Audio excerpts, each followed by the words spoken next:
തളിപ്പറമ്പ് നഗരസഭയിൽ മാലിന്യം തള്ളുന്നവരെ കണ്ടെത്തുന്നതിനായി വിവിധയിടങ്ങളിൽ CCTV ക്യാമറകൾ സ്ഥാപിക്കുന്നതിനായി 30 ലക്ഷം രൂപയുടെ എസ്റ്റിമേറ്റിന് കൗൺസിൽ യോഗം അംഗീകാരം നൽകി. നഗരസഭാ ചെയർപേഴ്സൺ മുർഷിദ കൊങ്ങായി അധ്യക്ഷത വഹിച്ചു.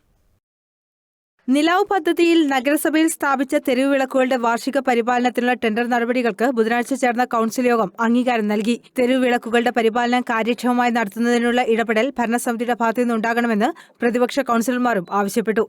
MV ഗോവിന്ദൻ MLAയുടെ ഫണ്ടിൽ നിന്ന് അനുവദിച്ച മൊബൈൽ ഡിസ്പെൻസറി വാഹനത്തിന്റെ രജിസ്ട്രേഷൻ സർട്ടിഫിക്കറ്റ് നഗരസഭാ സെക്രട്ടറിയുടെ പേരിലാക്കണമെന്ന തദ്ദേശ സ്വയംഭരണ വകുപ്പ് ജോയിന്റ് സെക്രട്ടറിയുടെ നിർദ്ദേശവും യോഗത്തിൽ ചർച്ചയായി.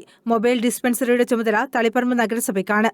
നടുവിൽ, കുറുമാത്തൂർ, ആലക്കോട്, പരിയാരം പഞ്ചായത്തുകൾക്കായി കൂടിയുള്ള മൊബൈൽ ഡിസ്പെൻസറിയുടെ ഡീസൽ ഉൾപ്പെടെയുള്ള തുടർ പരിപാലന ചെലവ് പങ്കിടുന്ന കാര്യത്തിൽ വ്യക്തത വരുത്തണമെന്നും കൗൺസിൽ നിർദ്ദേശിച്ചു. വിനായക പാലക്കുളങ്ങര റോഡിലെ തോട്ടിലേക്ക് കക്കൂസ് മാലിന്യം ഒഴുക്കിവിട്ടതിന്റെ തെളിവുകൾ സഹിതം നഗരസഭയുടെ ശ്രദ്ധയിൽപ്പെടുത്തിയ വ്യക്തിക്ക് പാരിതോഷം നൽകുന്നതിനും കൗൺസിൽ അനുമതി നൽകി. മാലിന്യം തള്ളുന്നവരെ കണ്ടെത്തുന്നതിനായി വിവിധയിടങ്ങളിൽ CCTV ക്യാമറകൾ സ്ഥാപിക്കുന്നതിനായി CFSE ഫണ്ടിൽ നിന്നുള്ള 30 ലക്ഷം രൂപയുടെ എസ്റ്റിമേറ്റിനും യോഗം അംഗീകാരം നൽകിയിട്ടുണ്ട്. കൗൺസിൽ യോഗത്തിൽ നഗരസഭാ ചെയർപേഴ്സൺ മുർഷിദ കൊങ്ങായി അധ്യക്ഷത വഹിച്ചു. News bureau, Taliparamba.